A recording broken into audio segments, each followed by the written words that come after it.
ইলিয়াস হোসেন সহ বিভিন্ন সাংবাদিক, সমালোচক, লেখক, সুশীল সমাজের সদস্য, আইনজীবী এবং বিচারকদের উপর দমন-পীড়ন চালিয়েছিল জুলাই হত্যাযোগ্য মামলায় ফাঁসির আসামি খুনি Sheikh Hasina. Politician and journalist Pinaki Bhattacharya, Shafiq Rahman, Ilias Hossain.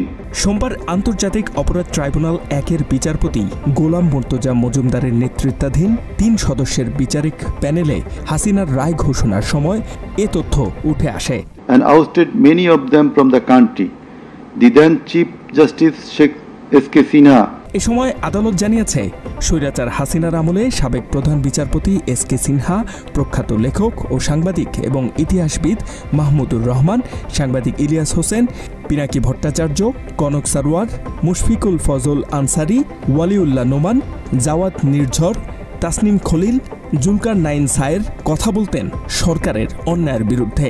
Politician and journalist Pinaki Bhattacharya, Shafiq Rahman, Ilias Hossain, Kanak Sarwar, Mushfiqul Fazal Ansari, Waliullah Noman, Jawad Nirjhar, Tasneem Khalil, Zulkarnain Saer, barrister Abdur Razzaq were driven out of the country.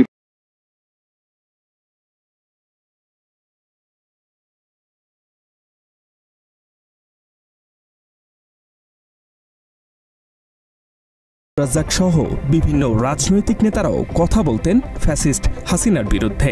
তবে সাবেক সরকারের দুঃশাসন, দমনপীড়ন এবং দুর্নীতির সমালোচনা করাই তাদের জন্য কাল হয়ে দাঁড়িয়েছিল।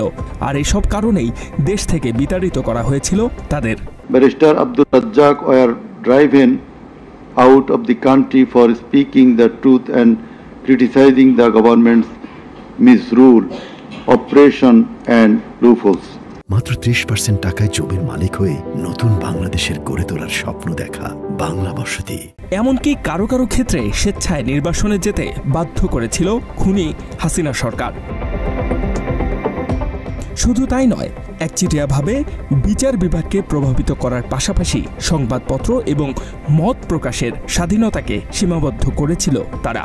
একইভাবে 2008 সালে ক্ষমতায় আসার পর নির্যাতন, অপহরণ, হত্যা, মিথ্যা মামলা, কারারুদ্ধ করা, অন্তরীণ করা এবং জোরপূর্বক গুমের মতো একই কাজ করেছে অভিযুক্ত হাসিনার সরকার।